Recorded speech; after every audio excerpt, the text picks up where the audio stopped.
Assalamualaikum warahmatullahi taala wabarakatuh. Apa khabar semua, saudara-saudara, tuan-tuan, puan-puan, sahabatku, saudaraku yang dirahmati Allah Subhanahu Wa Taala. Sihat semua? Alhamdulillah, lama agak tak berjumpa kita Alhamdulillahirabbil alamin. Masing-masing banyak perubahan wajah berseri-seri, manis-manis belaka. Yang ada baru gunting rambut, baru balik umrah, alhamdulillah. Insya-Allah. A'udzubillahi samii'il alim minasyaitonir rajim. Bismillahirrahmanirrahim. Alhamdulillahirabbil alamin. Wassalatu wassalamu ala asyrafil anbiya'i wal mursalin wa ala alihi washabbihi ajmain. Qalu subhanaka la ilma lana illa ma 'allamtana innaka antal alimul hakim. Rabbi shrah li sadri wa yassir li amri wahlul 'uqdatam min lisani yafqahu qawli. Allahumma aftah alaina hikmataka wansur alaina min hazaini rahmatika ya arhamar rahimin. Allahumma faqihna fid din wa alimna bit ta'wil. Subuhul qudus rabbuna wa rabbul malaikati war ruh, amma ba'du. Jadi pertama-tamanya alhamdulillahirabbil alamin. Kita merafakkan kesyukuran kehadrat Allah Subhanahu Wa Taala, Tuhan empunya dunia, Tuhan yang menciptakan kita, Tuhan yang mentadbirkan 7 petala langit dan 7 petala bumi ini, Tuhan yang telah mengizinkan kita untuk masih lagi mendapat segala nikmat rahmat Allah dan kasih sayang cinta Allah Subhanahu Wa Taala. Ucapkan alhamdulillahirabbil alamin. Jadi alhamdulillah, pada tengah hari yang berbahagia ini, setelah lama kita direhatkan Allah Subhanahu Wa Taala. Rindu tuan-tuan, rindu dengan tuan-tuan, rindu dengan perempuan, rindu dengan duyufur Rahman wa duyufur Rasulullah sallallahu alaihi wasallam. Mudah-mudahan kerinduan kita itu sama seperti kerinduan kita kepada Nabi Muhammad sallallahu alaihi wasallam yang sentiasa mendoakan kita, sentiasa nakkan kita untuk masuk ke syurga bersama-sama dengan baginda Rasulullah sallallahu alaihi wasallam. Walaupun apapun sebelum jauh dalam perjalanan kita ini, ana menyampaikan salam kasih cinta baginda Rasul sallallahu alaihi wasallam kepada umat Islam di bumi Malaysia, khusus daripada bumi kecintaan Nabi Muhammad sallallahu alaihi wasallam, daripada bumi Madinah Al-Munawwarah. Assalamualaikum warahmatullahi taala wabarakatuh. Okey, alhamdulillah, mudah-mudahan cinta kita berbalas, mudah-mudahan rindu kita akan terubat ketika mana kita dijemput untuk bertamu di hadapan makam Rasulullah sallallahu alaihi wasallam, insya-Allah. Dan sempena bulan kelahiran kita kepada junjungan besar Nabi kita Nabi Muhammad sallallahu alaihi wasallam, saya teringat lagi bagaimana tepat pada malam 12 Rabiul Awal, subhanallah, kami di bumi Makkah Al-Mukarramah, selepas kami buat tawaf waktu subuh, selepas dalam pukul 10.30 kami siap, kami berkunjung betul-betul di hadapan rumah kelahiran baginda Rasulullah sallallahu alaihi wasallam. Pada waktu itu waktu duha, subhanallah. Dan kita lihat masa tu mentari sedang naik nak menghadapi waktu zuhur, dan kita rasakan, bayangkan 1400 tahun lebih dahulu, ketika mana kelahiran baginda Rasulullah sallallahu alaihi wasallam, bumi Mekah yang dalam keadaan jahiliah ketika itu, yang gelap gelita, tiba-tiba terang bercahaya, terang benderang dengan kelahiran baginda Nabi Muhammad sallallahu alaihi wasallam, subhanallah. Dan begitu juga pada hari-hari berikutnya, pada waktu subuh, selepas waktu duha, kami berada di kota suci Madinah Al-Munawwarah. Kita berkumpul di tempat Sakifah Bani Sa'dah. Sakifah Bani Sa'dah, di mana tempat itu banyak peristiwa-peristiwa, the moment ketika mana Nabi baru sampai ke bumi Yathrib, Nabi telah mengumpulkan puak muhajirin dan ansar di taman tersebut. Dan kami mengenangkan pada 12 Rabiul Awal juga, pada hari Isnin, Nabi wafat ketika itu. Dalam keadaan waktu duha, hujung waktu-waktu duha, menghampir waktu zuhur, pada 12 Rabiul Awal hari Isnin juga, Nabi Muhammad SAW telah meninggalkan umat yang dikasihinya di bumi Madinah Al-Munawwarah, tuan-tuan. Subhanallah, 2 kali kami menangis. Kerana kami menangis, pertama bersyukur berada di tempat kelahiran baginda Rasul di Makkah Al-Mukarramah, dan kedua kami menangis kerana mengenangkan saat-saat perpisahan seorang kekasih yang nak meninggalkan kekasihnya buat selama-lamanya. Walaupun Nabi telah wafat lebih 1400 tahun dahulu, tetapi cintanya, sayangnya, kasihnya masih segar dalam setiap umat-umat yang mencintai baginda Nabi Muhammad sallallahu alaihi wasallam. Sallu ala Nabi. Allahumma salli ala Muhammad wa ala ali Muhammad kama sallaita ala Ibrahim wa ala ali Ibrahim wa barik ala Muhammad wa ala ali Muhammad kama barakta ala Ibrahim wa ala ali Ibrahim fil alamina innaka Hamidum Majid. Ya Rasulullah, ya Habibullah, kami begitu merindu ilmu ya Rasulullah. Balaslah cinta kami ini ya Rasulullah. Hadirkan jasad kami, roh kami, diri kami di hadapan-Mu ya Rasulullah. Ya Rasulullah, kami begitu merinduimu ya Rasulullah. Mudah-mudahan ada pertemuan untuk kita di dunia ini ya Rasulullah. Tetapi andainya tidak ada rezeki kami untuk bertemu denganmu di dunia ini, maka masyarlah, surgalah sebagai galang gantinya ya Rasulullah. Kita mulakan program kita ini dengan bacaan Ummul Kitab. Mudah-mudahan Allah kabulkan doa-doa hajat-hajat kita. Mudah-mudahan Allah cabutkan segala simpulan-simpulan, ikatan-ikatan yang membelenggu diri kita.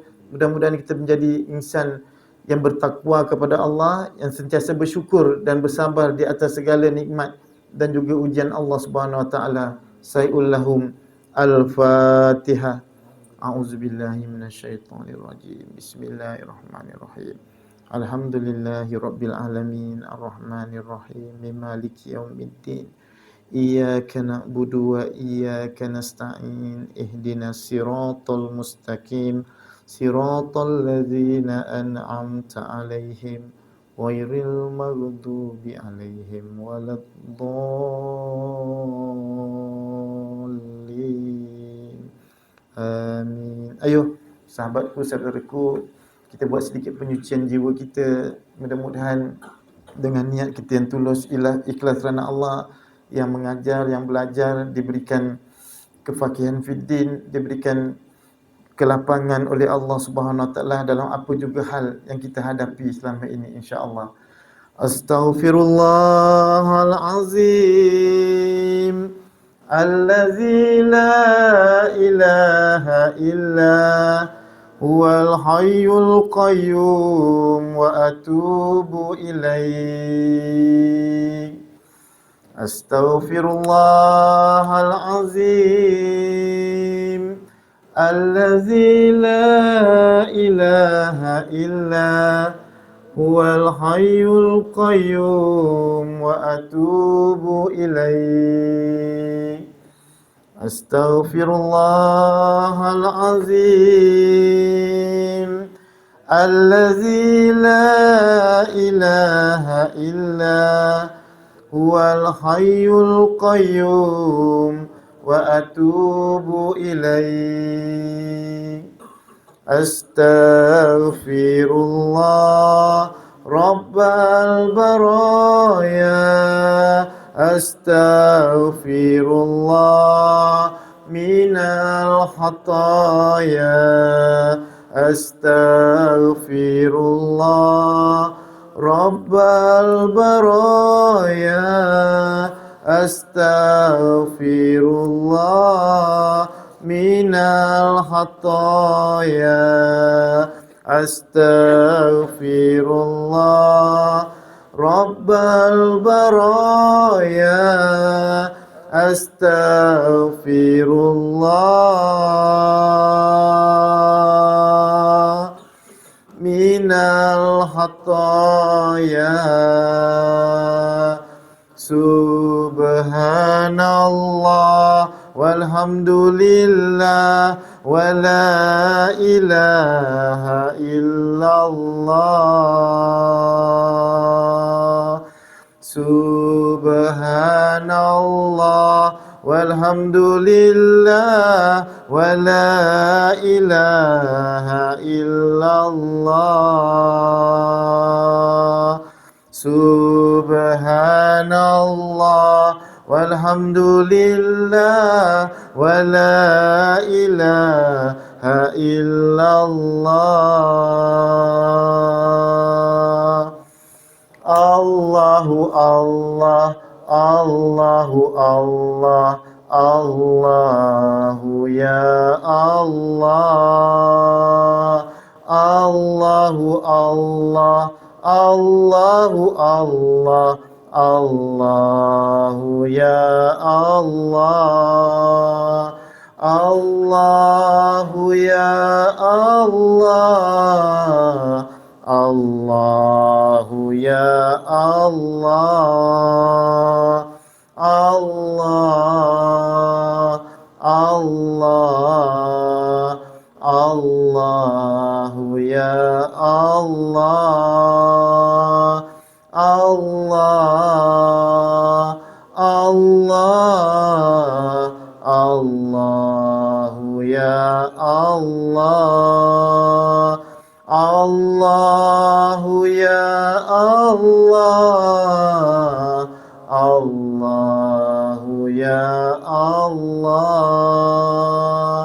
Allah, Allah, Allahu ya Allah, Allah, Allah, Allahu ya Allah, Allahu ya Allah, Allahu ya Allah, tubna ya Allah, tubna ya Allah, wa raja'na ya Allah, wa raja'na ya Allah, wa nadimna, wa nadimna, wa nadimna ya Allah, Allah, Allah, Allahu ya Allah. Astaghfirullahalazim. Wa qala rabbukum ud'uni astajib lakum. A'udzubillahi samii'in alim minasyaitonir rajim. Bismillahirrahmanirrahim. Alhamdulillahi rabbil alamin. Wassalatu wassalamu ala asyrafil anbiya'i wal mursalin wa ala alihi wa sahbihi ajma'in. Allahumma inna nas'aluka ridhaka wal jannah wa na'udzubika min sakhatika wan nar. Allahumma innaka afuwun karimun tuhibbu afwa fa'fu anna wa an walidina wa limasyaihina wa limuallimina wa li jami'il muslimina wal muslimat mu'minina wal mu'minat al ahya'i minhum wal amwat birahmatika ya arhamar rahimin. Allahumma ya Allah ya Rahman ya Rahim, di keberkatan waktu tengah harimu ini ya Allah, di waktu zuhurmu ini ya Allah, kami ini hamba-hambamu ya Allah, menadakan tangan kami, menundukkan wajah kami di hadapanmu ya Allah. Engkau As-Sami, Engkau Al-Basir, Engkau yang maha mendengar, Engkau yang maha melihat ya Allah. Ya Allah ya Rabb, kami mengakui bahawa Engkau lah pencipta kami ya Allah. Engkau yang memberikan kami segala kehidupan, pernapasan, nikmat, rahmat, cinta dan kasih sayang-Mu ya Allah. Engkau memberikan kami segala rezeki-Mu ya Allah. Walaupun terkadang kami melupa akan-Mu ya Allah. Dalam keadaan kami diberi nikmat, kami terlupa akan kebaikan-Mu ya Allah. Kadang-kadang kami diberi ujian, kami terlupa akan cinta-Mu, kasih sayang-Mu kepada kami ya Allah. Maafkan kami ya Allah. Ya Allah ya Rahman ya Rahim, sesungguhnya firman ayat cinta-Mu di dalam Al-Quranul Karimu, walillahi 'alan nasi hijjil bait man istata'u ilaihi sabila. Engkau menyeru kami ya Allah untuk menunaikan ibadah haji dan umrah-Mu bagi yang berkemampuan. Sungguh ya Allah, kami tak ada apa-apa ya Allah. Kami hamba-Mu yang hina dina, yang nul, yang zero, tak ada apa-apa ini ya Allah. Hanya mengharapkan cinta-Mu, kasih sayang-Mu ya Allah, agar Engkau panggillah nama kami ya Rabb. Panggillah nama kami ya Allah. Panggillah nama kami sebagai tetamu-Mu yang teristimewa di hadapan pintu rumah-Mu ya Allah. Ya Allah ya Rabb, kami sedar ya Allah, dengan dosa-dosa kecurangan yang pernah kami lakukan terhadap-Mu ya Rabb. Kami tidak layak untuk bertandang di hadapan pintu rumah-Mu ya Rabb. Tetapi hati kami begitu takut dengan siksaan api neraka-Mu ya Rabb.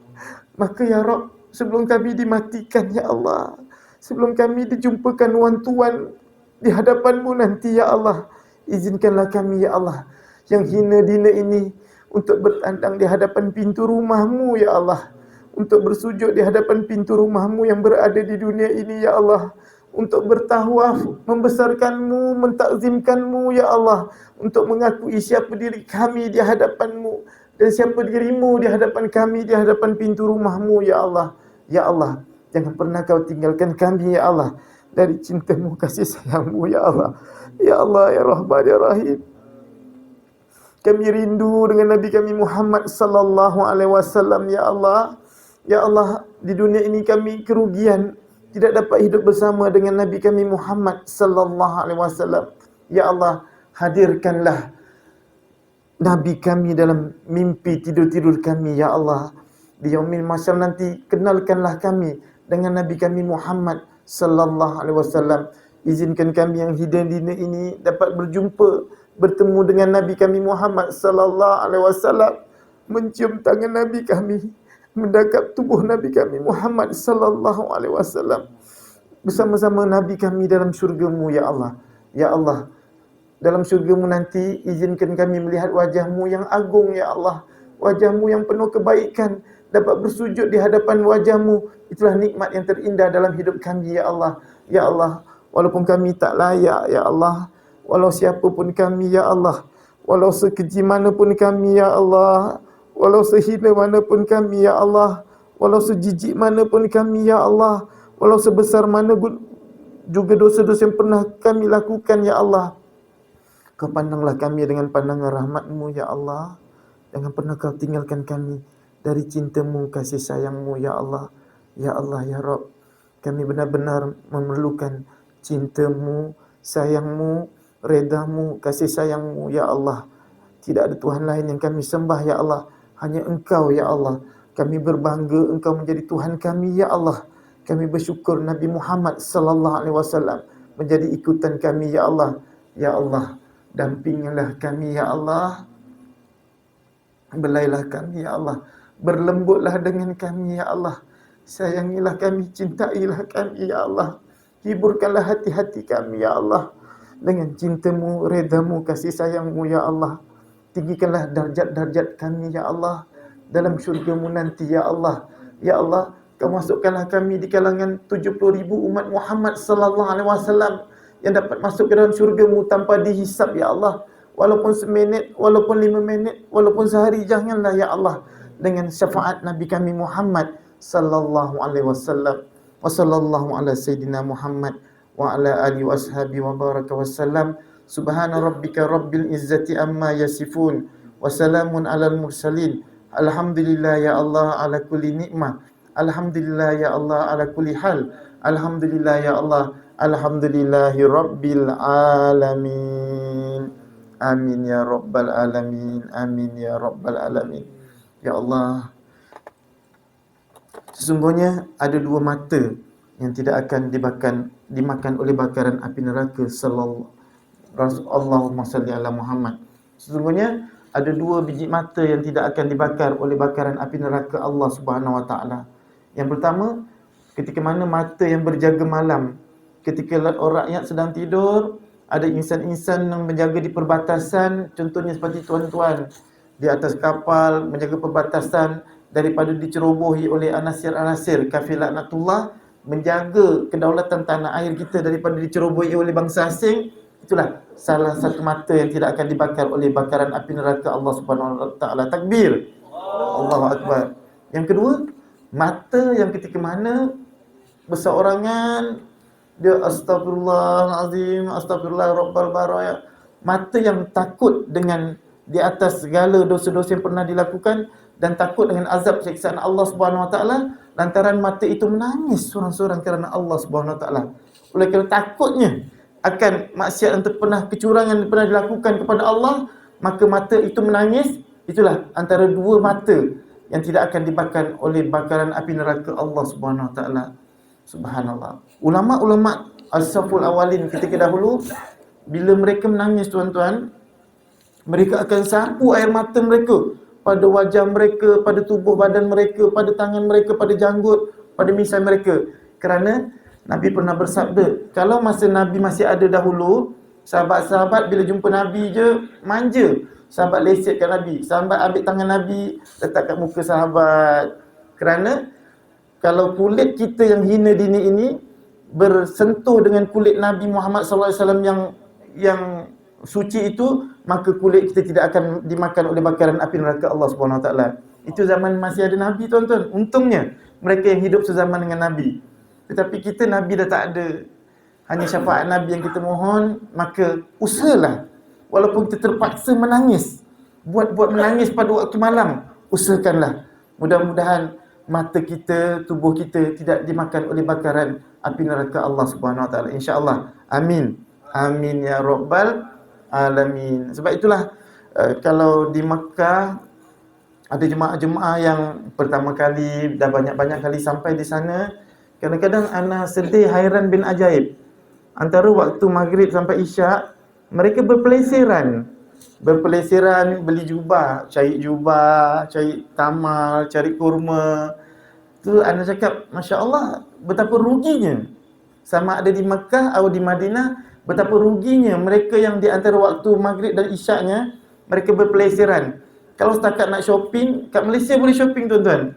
Nak shopping, nak jalan-jalan kat Malaysia pun ada. Tapi di bumi Makkah, banyakkanlah baca Al-Quran, iktikaf di masjid, banyak sedekah dan banyakkan solat qada. Biasakan selepas solat fardu, Assalamualaikum warahmatullahi, Assalamualaikum warahmatullahi, solat fardu, baada ada solat jenazah. Banyakkan solat jenazah kerana Nabi bersabda, barang siapa yang menyempurnakan solat jenazah, dia akan mendapat 1 qirat. Barang siapa yang menyempurnakan solat jenazah dan bawa jenazah ke kuburan, dia akan dapat 2 qirat. Lalu sahabat bertanya, ya Rasulullah, ya Habibullah, apa qirat itu ya Rasulullah? Lalu Nabi berkatakan, kalian pernah lihat Jabal Uhud di Madinah? Pernah ya Rasulullah. Kecil ke besar? Besar. Begitulah. Barang siapa yang melakukan solat jenazah, dia akan mendapat 1 qirat, bagaikan sebesar gunung Uhud yang berada di Madinah. Itu di tempat-tempat lain. Tetapi kalau di Mekah, sekali kita buat solat jenazah, bukan 1 Jabal Uhud, tetapi bersama dengan 100,000 kali ganjaran Jabal Uhud kalau kita lakukan solat itu di bumi Makkah Al-Mukarramah. Begitu juga kalau kita dah habis solat jenazah, kita buat solat ba'diyah 2 rakaat. Selesai solat ba'diyah, tidak ada waktu tahrim, waktu haram untuk kita lakukan solat di bumi Makkah, iaitu kita buat solat qada kita. Qada tuan-tuan. Kita kalau naik kapal lupa solat. Kan? Kita meeting sikit dengan bos, lupa solat, tinggal solat. Kadang-kadang bila bawa kereta sedap sikit, long distance, lupa solat. Banyaknya kita berhutang dengan Allah Subhanahu Wa Taala. Agak-agak mampu ke kita bayar hutang tersebut? Wallahu alam, takut-takut anytime Allah boleh rentak nyawa kita anytime. Maka kita berhutang dengan Allah Subhanahu Wa Taala. Nah, lakukan lepas solat subuh, lepas solat jenazah, usalli fardas subhi raka'ataini qada'an lillahi ta'ala. Allahu akbar. Tak ada siapa yang nak menghalang kita. Kalau kat sini lepas solat subuh kita pun badan sihat sikit hari ni, nak buat solat selepas subuh.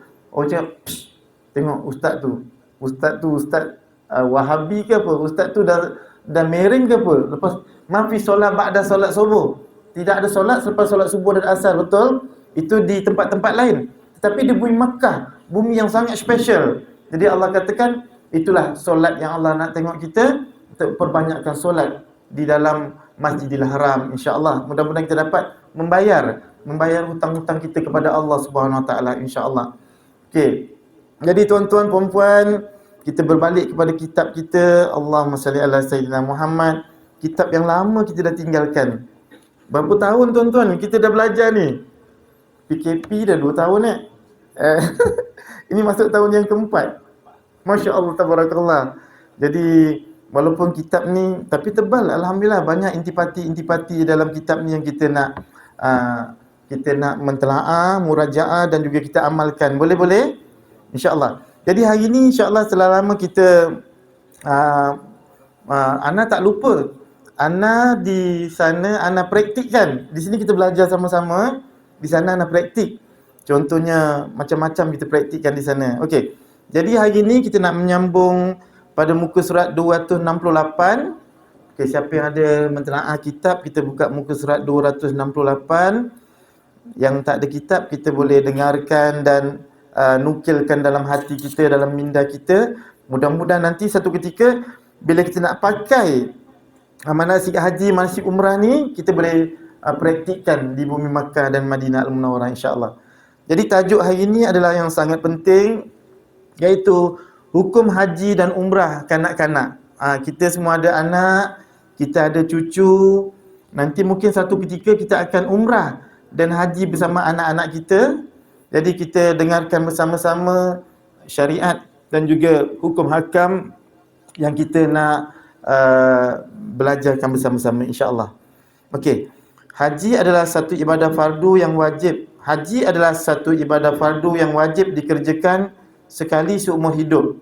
Okey, dan hanya diwajibkan kepada mereka yang sudah mencapai umur baligh, berakal, merdeka dan berkemampuan. Jadi kalau kita lihat di sini tuan-tuan mencapai umur baligh. Dah bukan baligh lagi ustaz.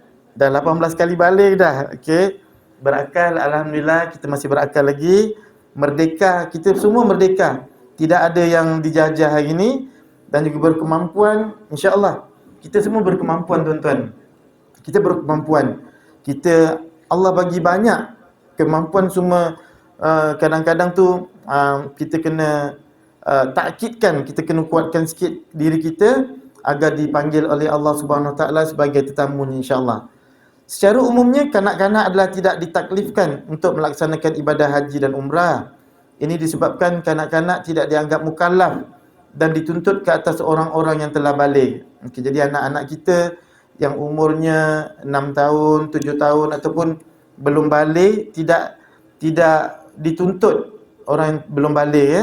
Tetapi yang telah baligh itu sangat-sangat dituntut. Okey.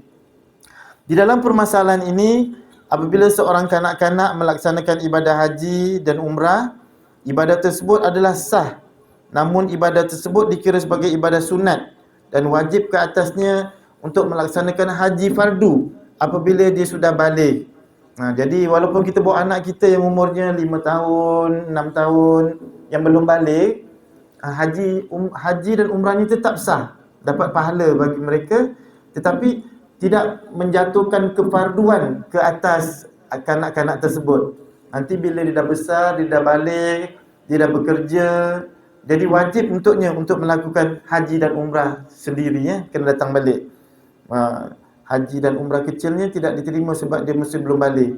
Tuan-tuan dan puan, kita dengarkan sabda Nabi Muhammad sallallahu alaihi wasallam daripada Ibnu Abbas radhiyallahu anhu.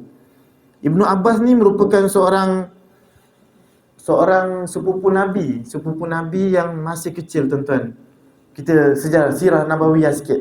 Ibnu Abbas merupakan seorang sepupu Nabi yang ketika mana dia kecil, Nabi pegang kepalanya, dadanya, Nabi doakan, Allahumma faqihu fid din wa alimhu bita'wil. Lalu Nabi usap dadanya. Subhanallah. Berkat doa Nabi tersebut, dan Ibnu Abbas ni mengikut Nabi di akhir-akhir, ikut Nabi ke Madinah Al-Munawwarah, dan setelah Nabi wafat, dia duduk di Mekah. Oleh kerana Ibnu Abbas ni sangat menjaga kesucian tanah haram, Masjidil Haram, sewaktu beliau nak qada hajat, waktu beliau nak berak, waktu beliau nak kencing, beliau tak nak qada hajat dalam kawasan kawasan tanah haram besar tu, lebih kurang 40 km persegi. Jadi dia akan berjalan jauh keluar daripada tanah haram tersebut, berjalan 40 km, 40 batu. Di sana dia akan buang air besar, buang air kecil. Subhanallah, takbir. Menjaganya sangat-sangat tanah haram, kesucian tanah haram. Dan beliau pernah berpesan, nanti kalau aku wafat, jenazahku jangan ditanam di tanah suci Mekah ini, jangan tanah haram, maka benarlah doanya makbul. Setelah Nabi wafat, beliau dalam kesedihan, beliau telah pergi ke Taif. Kota Taif lebih kurang 100 km daripada bumi Makkah Al-Mukarramah, satu banjaran tinggi, tuan-tuan. Kalau tuan-tuan tengok live Ustaz Johan, Ada ustaz jual naik kabel car tu. Masa itu nampak lihat tempat jalan Nabi Muhammad SAW berdagang ke Syam. Nabi daripada Mekah ke Syam dalam 3-4 kali perdagangan membawa harta Khadijatul Kubra sebelum mereka bernikah. Itulah laluan Nabi. Subhanallah, luar biasa tuan-tuan. Bila naik kabel car, laluan tu ada kalimah La ilaha illallah. Sebiji, itu laluan unta Nabi. Dan tebing-tebing bukit. Ana menangis kat dalam kabel car. Bayangkan bagaimana Nabi dengan untanya yang banyak barang-barang, jalan kat tepi-tepi gunung, tepi-tepi bukit, naik mendaki. Kalaulah terjatuh macam tu, memang qalu inna lillahi wa inna rajiun. Jadi kita dapat rasa kat situ Okey. Jadi bila Ibnu Abbas sampai di atas tu, dia mengajar dan akhirnya beliau wafat di bumi Taif dan jenazahnya dimakamkan. Ada satu Masjid Ibnu Abbas di atas itu. Subhanallah. Tuan-tuan kena pergi. Tuan-tuan kena pergi, bahawa cerita ni bukan cerita dongengan, tapi real tuan-tuan. Real, kita boleh rasakan dan kita bawa anak kecil kita. Dan Ibnu Abbas setelah Nabi wafat, dia menjadi tempat rujukan. Dikatakan sebagai library bergerak, pustakaan bergerak menggantikan Nabi Muhammad sallallahu alaihi wasallam. Dia sangat faqih dalam agama dan takwilan daripada segala hadis-hadis Nabi, dia punya takwil tu luar biasa. Sampai dia digelar sebagai seorang cendekiawan yang faqih pada agama dan menjadi rujukan ulama-ulama tersohor pada zaman beliau. Subhanallah. Itulah Ibnu Abbas radhiyallahu anhu, iaitu anak kepada Abu Muttalib. Pakcik Nabi Abu Muttalib. Jadi Abbas tu anak dia, Abbas bin Abdul Muttalib. Jadi insya-Allah mudah-mudahan kita dapat mengikuti jejak-jejak Sayyidina Ibnu Abbas. Mudah-mudahan dalam fakih agama kita, insya-Allah. Amin. Amin ya rabbal alamin. Mari kita dengar hadis daripada Nabi Muhammad sallallahu alaihi wasallam yang diriwayatkan daripada Ibnu Abbas radhiyallahu anhu. Iza hajjas sabiyu fahiya lahu hajjatun hatta ya'kila wa iza akala fa alaihi hajjatun uhra. Sadaqah Rasulullah sallallahu alaihi wasallam, yang bermaksud apabila seorang kanak-kanak menunaikan haji, maka baginya haji sehinggalah dia berakal, iaitu baligh. Maka apabila dia sudah berakal, maka baginya haji yang lain, iaitu mengulangi hajinya kembali. Hadis riwayat Al-Hakim. Amat benarlah sabda Rasulullah sallallahu alaihi wasallam, iaitu apabila seorang kanak-kanak menunaikan haji, maka baginya haji sehinggalah dia berakal, iaitu baligh. Maka apabila dia sudah berakal, maka baginya haji yang lain, iaitu mengulangi hajinya semula. Sadaqah Rasulullah sallallahu alaihi wasallam. Itulah dalil yang mengatakan bahawa kanak-kanak yang belum baligh hajinya sah, tetapi setelah dia baligh berakal, hendaklah dia mengulangi kembali hajinya. Okey. Jadi antara syarat-syarat wajib haji ialah baligh. Oleh itu ibadah haji bagi kanak-kanak yang belum baligh dikira sebagai amalan sunat dan wajib atas mereka untuk melaksanakan ibadah haji apabila mereka sudah baligh dan mempunyai kemampuan untuk melaksanakannya. Hal ini adalah sebagaimana yang telah disepakati oleh para ulama-ulama. Namun demikian, syarak ada menyediakan tata cara bagi melaksanakan haji dan umrah bagi kanak-kanak yang belum baligh ini. Okey, mari kita dengarkan persiapan haji dan umrah bersama kanak-kanak. Okey, kadang-kadang orang bertanya kita, "Ustaz, saya nak bawa anak yang umur 2 tahun pakai pampers. Jadi sahkah haji saya, sahkah umrah saya, Ustaz?" Okay, jadi kita sama-sama dengarkan ilmu-ilmu yang kita akan cedok daripada kitab ini, iaitu persiapan haji dan umrah bersama kanak-kanak. Ibu bapa yang ingin membawa kanak-kanak perlu mengetahui keadaan dan suasana sebenar ketika pelaksanaan ibadah haji di Mekah. Beberapa perkara perlu diketahui dan diambil berat, terutamanya dari aspek keselamatan kanak-kanak tersebut dan kesahihan ibadah yang dilakukan serta hukum hakam yang berkaitan. Okey, jadi kalau anak-anak kita tu, kita kena tahulah kondisi anak-anak kita.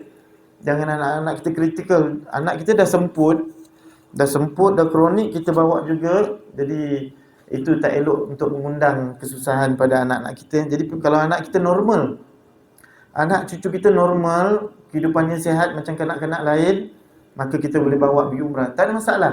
Baru-baru ni Ustaz bawa anak-anak 2 tahun, kanak-kanak 2 tahun, yang ada kanak-kanak 6 bulan pun Ustaz dah bawa dah.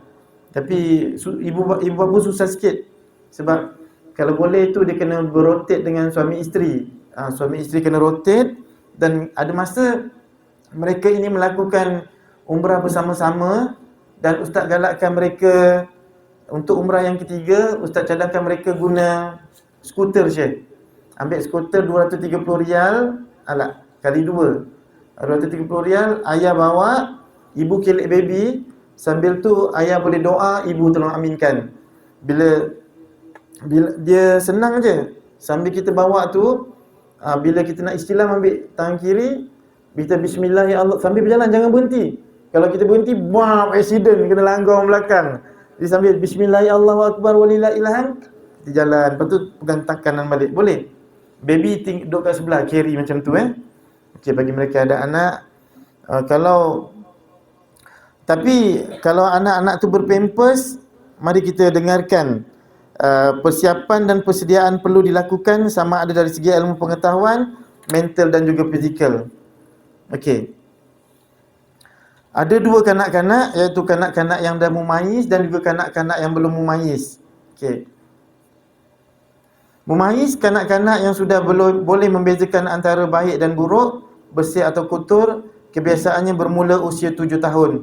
So kita ada anak-anak yang usianya 7 tahun, dah okey lah bang.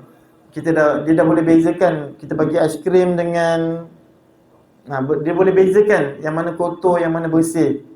Tapi kalau anak-anak yang umur 3 tahun tu, dia tak boleh lagi. Kadang-kadang tahi pun dia main juga, astagfirullahalazim. Dia tak tahu bersih, kotor, suci, najis. Okey. Yang belum mumayyiz, kanak-kanak yang belum dapat membezakan baik dan buruk dan bersih atau kotor. Okey.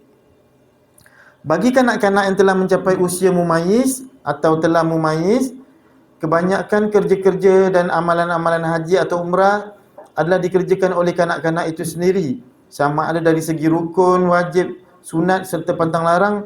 Oleh itu, wali atau ibu bapa perlu mengajarkan dan menunjukkan cara-cara pelaksanaan kepada mereka.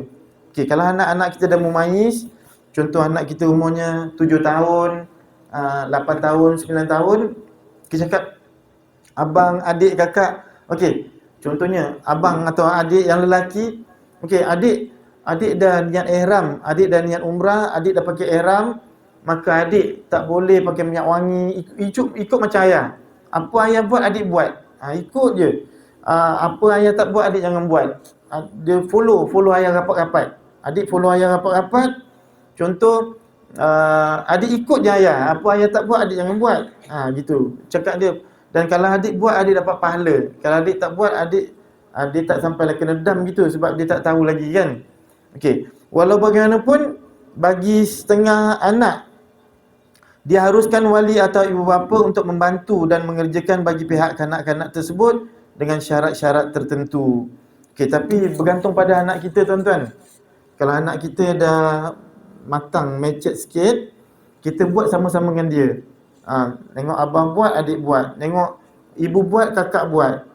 Okey. Tapi kalau anak kita jenis yang anak pernah bawa anak, Allahumma salli ala Muhammad, OKU, low syndrome. Anak dia umur dah 10 tahun. Tapi sebab dia ada low syndrome, so fikiran dia tak matang macam anak-anak yang normal. Jadi dalam keadaan itu, dia berihram juga, tetapi tidak tertanggung di atas kewajipan di atasnya. Masih boleh maksudnya ayah ibu bapa kena pantau juga. Tapi kalau dia terbuat, tiba-tiba dia datang, ditarik-tarik rambut, sampai tergugur rambutnya. Jadi kita tahu bahawa anak itu bukan dalam keadaan akalnya yang sihat. Jadi yang itu tidak mengapa, jangan dirunsingkan sangat. Okey. Bagi kanak-kanak yang belum mumayyiz, maksudnya bawah 7 tahun ataupun 5 tahun macam tu, adalah menjadi tanggungjawab wali atau ibu bapa untuk melaksanakan kerja-kerja haji dan umrah mereka dan membantu mereka melakukannya. Jadi luar biasa, tuan-tuan. Anak-anak yang umur 3 tahun yang baru dapat kaki. Umur 3 tahun ni, Subhanallah, susahnya. Okey, Syekh.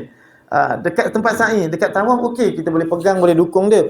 Dekat tempat sa'i, 7 pusingan nak dukung, geber tuan. Tangan besar sebelah. Jadi kita lepaskan dia. Bila lepaskan dia, bila dia tengok orang dekat antara Safa Marwah ada lampu hijau, kita berlari. Kita Rabbi fir warham. Budak-budak ni, anak-anak dia gembira, dia 100 meter laju. Jadi dengan kita terpaksa laju. Suana cakap dengan parent, Kak, kalau ada yang tu terpaksalah dipasangkan apa, bukan gari tapi ikat. Pasang ikat pada badannya, dan mak dia jadi masalah pula mak tu. Bila dia berlari, mak tu lari. Tapi itu budak kecil tak apa tuan. Budak kecil tak ngapa. Itu umrah yang pertama. Bila umrah kedua, anak lihat parent tak dapat fokus, dia cakap, Ustaz, saya tak puas hati lah Ustaz. Umrah saya yang pertama pasal tak dapat fokus. So anak nasihatkan, kalau boleh umrah yang kedua, ayah buat sama-sama Ustaz, ibu jaga baby dekat bilik. Nanti bila kami dah habis, ayah pula jaga baby, ibu pula buat umrah. Itu kali yang kedua. Kali yang ketiga, Ustaz, saya nak sama-sama Ustaz, tak best seorang-seorang. Okey, tak apa. Kita ambil kat atas, tingkat 3, ambil skuter. Bayar skuter, jadi tiga-tiga bersama-sama. Walaupun baby tu tak dieramkan, jadi ayah bawa, ibu pegang baby sambil boleh berdoa bersama-sama. Ayah doa, ibu tolong aminkan. Okey ke okey? Boleh insya-Allah okey. Jadi di sini kita lihat tuan-tuan, perbezaan ada dua. Anak-anak ada dua. Pertama yang anak yang dah mumayyiz, yang dah umurnya 7 tahun 8 tahun ke atas, dan juga anak yang belum mumayyiz. Okey, jadi kita lihat. Contohnya rukun yang pertama adalah niat, berniat ihram. Untuk anak-anak yang dah mumayyiz, kita ajarkan dia. Okey abang ikut ayah bang. Nawaitul umrata wa ahramtu biha lillahi ta'ala. Dia pun pening. Panjang no ayah. Panjang no tak boleh. Kita pun tak tahu. Okey abang ikut ayah. Nawaitu, dia pun nawaitu. Umrata wa ahramtu biha lillahi ta'ala. Dan kita kita ajar dia betul-betul. Kita ajar dia follow kita. Okey ke okey? Okey, tu anak-anak kita yang dah mumayyiz kita ajar untuk dia berniat dengan sendirinya. Tetapi kalau anak yang belum mumayyiz, wali atau ibu bapa berniatkan umrah bagi kanak-kanak yang tidak mumayyiz. Contohnya anak kita 2-3 tahun, kita pun niatkan bagi pihak mereka lah. Okey. Tuan-tuan perempuan, baru-baru ni bila anak di Madinah, anak tengah makan breakfast sarapan pagi, melaju sikit seorang-seorang sebab pukul 7 ada lawatan nak ziarah ke Masjid Quba. Jadi anak jemaah lambat tinggal sebab kita captain always number one. Jadi anak lepas salam je, anak cepat-cepat tengah breakfast dekat ni, nak ngejarkan pukul 7 kan ada bas. Kalau captain tak turun, anak murid lagi lambat. Jadi anak kena tunjuk contoh. Tengah makan-makan, satu awek berburdah pakai cermin mata. Assalamualaikum Ustaz Johan, apa khabar? Terperanjat anak, berderau darah anak. Awek Arab mana tegur aku ni? Dia tak ada. Kalau kita punya jemaah kita, dia punya ni name tag Johan, kita tahu. Tapi ni tak ada. Anak pun tersipu-sipu malu. Ya okey, alhamdulillah sihat. Anak pun nak cepat, dia makan kat belakang. Anak lepas makan je, anak pergi ripa balik. Minta maaf puan, siapa tak kenal lah puan, rupa berselubung kan. Minta maaf puan, tak kenal tuan. Ustaz, saya anggota APMM Ustaz. Maaf, saya anggota Ustaz. Ingat tak Ustaz dulu masa Ustaz buat ceramah, saya ada jumpa. Jadi mungkin berkat doa kita waktu tu, saya dapat pergi hari ni Ustaz. Cakap pergi dengan siapa? Ni ada ayah, ada ibu, ada adik lelaki dengan dia berempat. So nak cakap Masya Allah tabarakallah. Jumpa orang APMM kat Madinah tuan. Tapi saya tak kenal sebab tak nampak wajahnya. Kalau ada di sini, sampaikan salam Assalamualaikum pada dia. Mudah-mudahan umrahnya mabrurah dan doa-doanya makbulah. Siapa yang baru balik? Kenal? Ada? Anggota APMM baru balik berumrah? Awet? Perempuan? Yelah tu. Puan Alina ke salam dengan dia. Minta maaf lah. PTK yang baru balik tu kan. Kat Madinah jumpa dengan Puan Alina. Rendah sikit. Comel-comel sikit. Rendah sikit. Oh, ada tinggi kan? Tapi Azwa gitulah anggota kita Alhamdulillah. Mudah-mudahan diberikan kemudahan dan umrah yang mabrur insya-Allah. Amin. Amin ya rabbal alamin. Okey, tuan-tuan bila lagi tu? Marilah kita sama-sama insya-Allah kita sama-sama jumpa Rasulullah, sama-sama kita buat yang terbaik. Okey. Okey, dari segi yang kedua, selain yang mumayyiz tadi, kita ajarkan untuk meniat dengan sendiri. Kita diharuskan wali atau ibu bapa untuk meniatkan haji umrah untuk kanak-kanak yang mumayyiz. Boleh juga kita niatkan bagi pihak mereka, dan lepas niatnya sahaja aku menunaikan umrah dan aku berihram dengannya, dengan syarat jika aku dihalangi keuzuran aku akan bertahlul tanpa dam. Begitulah. Kita dinasihatkan untuk kita berniat secara bersyarat. Walaupun kita sihat ke, jadi ustaz memang galakkan setiap jemaah untuk niat bersyarat. Kalau tak niat bersyarat nanti muskilah kabir tuan-tuan.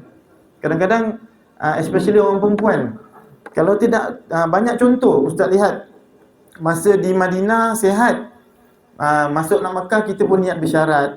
Ngam-ngam bila sampai di Mekah dia berkata, Ustaz Jo, saya ABC lah ustaz. Cakap alhamdulillah. Habis nak buat macam mana ustaz? Tak apa, potong rambut sikit, kan kita dah niat bersyarat tadi. Baik kita niat bersyarat. Kalau bayangkan kita tidak niat bersyarat, maka puan walaupun tak dapat buat umrah, tak dapat buat semayang semua, tuan-puan kena jaga pantang larang dalam ihram sampai kering. Kalau 10 hari 10 hari lah. Kadang-kadang tu kita duduk Mekah lebih kurang 7 malam, 7 hari 6 malam, sampai dah nak meninggalkan Mekah kita tak kering-kering head lagi, maka kena tahlul ihsar. Puan kena ada 550 rial sembelih kambing untuk melepaskan diri daripada pantang larang dan ihram. Tapi kalau kita niat bersyarat, contoh begini. Sahaja aku berniat umrah dan aku berihram dengannya hanya kerana Allah Ta'ala. Dan sekiranya, sama ada lelaki, wanita, dan sekiranya aku didatangi oleh apa-apa halangan, maka bertahlullah aku seperti orang yang halal, ya Allah. Itu niat kita. Maka ketika mana kita sampai di Mekah, kita terhalang. Yang perempuan datang haid, yang lelaki mungkin dengan keuzuran, dengan kesakitan yang ustaz saya tak mampu nak bangun katil pun tak boleh ustaz, goyang-goyang ni, dia pening-pening, mungkin ada masalah lain, maka kita pun bertahlullah kita kerana Allah Ta'ala bagaikan orang yang halal. Boleh, maafi muskilah. Sebab itu digalakkan sangat untuk kita berniat bersyarat, insya-Allah. Okey, tadi yang bagi mumayyiz dah halas. Sama ada kita nak ajarkan anak kita elok-elok ataupun kita niatkan anak kita bagi pihak kita dan kita ajarkan sebiji-sebiji, anak ikut ayah nak. Sahaja aku menunaikan ibadah umrah dan aku berihram dengannya kerana Allah Ta'ala, dan sekiranya aku didatangi oleh apa-apa halangan, maka bertahlullah aku seperti orang yang halal. Maka anak kita pun pak. Okey, jaga abang, adik, kakak, sekarang abang dalam ihram, jaga pantang larang dalam ihram. Contohnya, yang pertama, jangan tarik-tarik rambut, walaupun bulu hidung ke. Anak kita mungkin clean and clear, tak macam kita. Dia bepa bulu roma pun tak ada, cuma bulu rambut. Okey, kita tak boleh berwangi-wangian, tak boleh cakap kasar, tak boleh tutup kepala, tak boleh potong kuku, tak boleh tutup kepala, tak, ada 13 pantang larang tu, cakap dengan dia dan kita jaga dia sama-sama. Tak lama tuan-tuan, pantang larang dalam ihram umrah ni sekejap je. Lebih kurang dalam perjalanan tu 4-5 jam, 6 jam, tak sampai 10 jam tuan-tuan untuk umrah. Tapi kalau haji, mengikut kepada haji yang kita niatkan. Kalau haji qiran itu sekejap saja, kalau haji tamatuk pun sekejap saja. Tapi kalau haji ifrad, jangan main-main. Contohnya 3 hari lagi hari nak 9 Zulhijjah, kita pun daripada Malaysia siap-siap. Sahaja aku menunaikan ibadah haji kerana Allah Ta'ala, haji ifrad. 3 hari 3 malam dalam keadaan berihram, tak boleh berwangi-wangian, tak boleh macam-macam lah yang 13 pantang larang tersebut. Tapi kalau untuk umrah, insya-Allah kita sebelum pergi haji buatlah umrah dulu sebagai latihan. Latihan belum berhaji, kita buat umrah dulu. Tengok orangnya macam mana ramai. Memang kena sabar tuan-tuan. Dia punya pangkal dia, sifir dia adalah alif lam sad bara, as-sabar. Tengok, kadang-kadang dekat lift, kita dah tunggu lift hotel, tak kira lah 3 star ke 5 star ke, kita tunggu lift. Ada lift tu kecil no, ada lift tu besar okey. Ada lift kecil kita tunggu dah 15 minit. Tunggu sambil subhanallah subhanallah tasbih. Subhanallah subhanallah. Bila lift pintu terbuka, orang dalam keluar dulu. Lepas tu kita nak masuk je, ada satu grup, orang Arab masuk. Agak-agak boleh tahan sabar ke? Sabarlah, tak apa. Kalau tak sabar memang berentum je. Ada satu, kau tak kenal aku siapa? Ya Allah, astagfirullahaladzim. Ngeri. Dalam keadaan berihram, kepala botak, setan dah masuk, bayangkan. Anak tengok, astagfirullahaladzim. Ini bukan, jadi kita banyak bersabar. Kita kenangkan begini tau. Satu ketika tuan-tuan, anak tengah sarapan pagi dekat hotel 5 star. Kita ambil meja berdua, suami isteri berdua meja kecil. Satu keluarga Arab tu dia ambil meja berlima, meja besar. Meja berlima untuk 5 orang. Tapi dia berdua je suami isteri. Lepas tu bila ada bukan orang kita, orang tetamu-tetamu lain nak duduk situ, dia dengan angkuhnya ruh. Anak berasap je. Anak punya hati ni berasap je. Anak-anak sebelah jiran, anak cakap, engkau dah tahu duduk berdua, duduklah bilik meja kecil. Ini meja untuk berlima. Kita nak marah. Tapi ada satu suara kata apa tahu? Kalau setakat datang sini nak bergaduh, ada suara. Kalau setakat datang sini nak bergaduh, tak payahlah bayar beribu-ribu ringgit tu, rugi membazir je. Kalau setakat nak bergaduh macam ni kan. Anak pun, Allahu Akbar, betul lah. Kalau setakat datang sini nak bertumbuk, nak bergaduh, bertengkar je, tak usah bayar beribu-ribu untuk kita bergaduh, cik musuh dengan orang. So kita doakan dia, ya Allah, kau bukakanlah hati dia, ya Allah, agar dapat berkongsi dengan orang-orang lain. Lagi satu, tak guna kita bergaduh tuan-tuan. Kalau sampai darah terpercik, ada yang terluka, terhina. Sebab Nabi mengatakan haram darah bagi umat Islam mengeluarkan umat Islam yang lain. Darah kita sama Islam ni semua haram hukum dia untuk kita keluarkan. Wa imah hati pun haram kita sakitkan hati orang Islam. Apatah lagi kita nak tumbuk dia, nak hentak dia. Semua di tanah suci Mekah, semua itu orang Islam. Semua itu bersyahadah la ilaha illallah Muhammadur Rasulullah.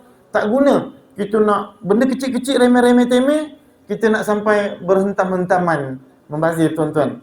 Jadi bila kita rasa nak memuncak aje kemarahan kita, banyakkan alif lam sad bara, katakan pada telinga kita, kalau setakat datang sini nak bergaduh, nak bertengkar, rugi, bayar ribu-ribu ringgit untuk kerana nak bertengkar benda-benda hal remeh-temeh. Jadi insya-Allah, mudah-mudahan benda itulah yang mematangkan kita dan menyabarkan kita. Kerana mungkin dalam pergaduhan tersebut kita rasa kita menang, tetapi kita telah menyakiti hati sesama Islam kita. Kita berdosa lah sebenarnya. Boleh tegur cara elok. Contohnya gini tuan-tuan. Satu hal keadaan kita cerita, ada orang menggunakan bangku. Okey, solat gunakan bangku. Okey, sebetulnya bangku itu di luar sab ke ataupun dalam sab kita? Dalam sab kita, betul. Layan dengan sab kita, betul. Tetapi kalau orang Arab ni kebanyakannya dia tak faham. Dia punya line tu, dia nak kaki dia yang berduduk tu sama dengan sab ni. Salah. Patut punggung dia tu ke depan sikit. Bila dia berdiri dia akan ke depan sikit. Dalam hal keadaan itu sampai bertumbuk-tumbuk tuan-tuan. Astagfirullahaladzim. Dekat Masjidil Haram. Arab dengan Arab sampai menolak-menolak. Astagfirullahaladzim. Kan boleh kalau orang tu mungkin jahil, tak tahu. Kita datang, kita peluk dia. Assalamualaikum. Apa-apa peluk dulu. Assalamualaikum ya Habibi. Okey, ini antas syuk azam muskilah ya Habibi. Ana sujud mafi makan. Ana nak sujud tak ada tempat. Kita peluk dia. Bila peluk dia rasa macam orang manusia ada ego tuan-tuan. Semua orang ada ego. Tapi kalau kita peluk dia, kita cakap slow kat telinga dia, okey, maaf muskilah. Dia akan tunduk. Okey, maaf muskilah, tak ada masalah. Dia akan ke depan gitu. Tapi kalau kita tegur dia dengan cara kasar, di hadapan ramai dengan cara kuat, dia ada ego dia, cakap aku ada ilmu juga. Dia kata ilmu dia salah lah. Tapi dia kata betul. Orang kalau ego, dia salah pun dia kata betul. Kat situ sampai la ilaha illallah, sampai 5-6 orang bertekak gaduh-gaduh kat situ antara orang dengan Arab dengan orang Arab. Astagfirullahalazim. Sebab itulah, pertama ilmu kena ada, kedua cara menegur dengan pelukan, dengan sentuhan. Assalamualaikum ya Habibi. Kita peluk dulu, cakap dia slow-slow. Engkau dah ambil tempat aku nak sujud ni, engkau ke depan sikit boleh? Kita tolak gitu. Dia pun insya-Allah maafi muskilah. Keadaan begitu tuan-tuan Kena sabar. Kalau tak sabar, kerja asyik nak bertumbuk aja. Contoh, kita tengah depan Kaabah.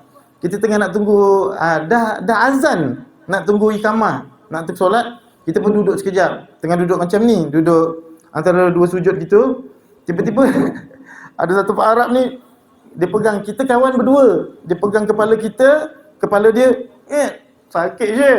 Dia nak pergi ke depan, dia badan agak besar sikit, dia pegang kepala kita, dia genggam gitu, kita pun nak pergi ke depan. Dia pakai ihram ni. Allahu Akbar. Ana tengok, kalau di badan besar, kalau aku kilas sikit, memang tergolek dog ni. Tapi cepat-cepat sabar, badan besar, kesian Syekh.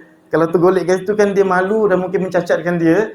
Jadi sakit pun sakit lah. Astaghfirullahalazim. Lepas tu tolak je ke depan. Ampung dia badan dia nak ke depan kan. Macam-macam kisah tuan-tuan. Jadi kalau masih dalam darah, dalam hati ada panas baran, kena buang siap-siap. Kalau panas baran, kalau tak boleh maafkan orang lain, kalau asyik nak bergaduh je, kita kepala taiko tu, jangan pergi dululah. Jangan pergi dulu Biasakan dengan halayak ramai, biasakan maafkan orang lain, dan mudah-mudahan Allah maafkan kita. Pertama, kadang-kadang kita seronok bila kita menerima. Kita seronok kita menerima. Tetapi lebih seronok kalau kita dapat memberi, tuan-tuan. Hari Khamis, kebanyakan orang di sana berpuasa. Kita ada ustaz, ada 100 ni ustaz, nak buat apa ustaz? Beli kurma. Beli kurma, 100 tu boleh beli kurma, duduk kat pintu masjid sebelum orang masuk tu, gitu. Orang ambil, jazakallah khair, terima kasih. Mudah-mudahan bila orang tu jenis berpuasa yang jenis khusus, puasa yang penuh punya, puasa para wali, dia pun bismillahirrahmanirrahim. Allahumma lakas sumtu wa bika amantu wa ala rizkika abtatu bi rahmatika ya arhamar rahimin. Dia makan kurma yang kita bagi tadi tu, masya-Allah. Pahala yang dia lakukan sehari suntuk tu, kita yang tak berpuasa ni pun dapat numpang pahala orang-orang yang berpuasa di Masjidil Haram, bagikan beratus ribu kali gandaan, tuan-tuan. Kita rasa bahagia, tuan-tuan. Insya-Allah Dan Ana rasa kesian, sedih. Dulu kita duit tak banyak. Kita boleh beli 100 bungkus nasi je untuk orang buka puasa iftar. Tetapi kita buat 100 bungkus nasi. Tapi yang beratus tu beribu-ribu orang, tuan-tuan. Ana sedih, Syekh. Sebab minta maaf lah sahabat, aku tak dapat nak bagi semua. Mana yang 100 tu halas, yang lain itu ya Allah Syekh, maafi halas. Syekh, ana berazam insya-Allah lain kali datang bawa lagi. Tak banyak sikit, tak sikit banyak, untuk kita memberi kepada insan-insan kita yang fakir, yang memerlukan makanan di sana, insya-Allah Jadi insya-Allah hari ini kita belajar sedikit tentang tata cara haji dan umrah bagi kanak-kanak. Kita baru sentuh bab niat, belum lagi tawaf dan belum sa'i. Jadi mudah-mudahan kita lihat comel je. Ada anak kita sedang bertawaf dengan ibu bapanya, comel sangat Mudah-mudahan kita dapat bawa anak kita, dapat bawa cucu kita yang kesayangan. Cinta cucu lagi luar biasa, tuan-tuan Cinta anak biasa-biasa, cinta cucu lagi luar biasa. Okey, jadi insya-Allah mudah-mudahan bermanfaat untuk diri tuan-tuan puan-puan, sedikit motivasi. Masih ada kesempatan, jomlah. Jangan jadi alasan penyakit sebagai alasan, jangan. Sebab kerana penyakit itulah, maka kita kena pergi lagi dengan cepat sikit. Jangan jadikan alasan untuk kita menunaikan rukun Islam kita yang kelima, insya-Allah. Mudah-mudahan bermanfaat untuk diri hamba dan untuk diri tuan hamba, yang baik daripada Allah, yang tidak baik daripada diri hamba yang hina dina ini, untuk diperbetulkan, diperbaiki dari masa ke semasa. Mudahan kita semua dapat berjumpa dengan Allah Subhanahu Wa Taala dalam keadaan Allah redha kepada kita, dan kita pasti redha kepada Allah Subhanahu Wa Taala, insya-Allah. Sekian, berjumpa lagi di lain rancangan. Wabillahi taufiq wal hidayah. Wassalamualaikum warahmatullahi taala wabarakatuh. Syukran jazilan.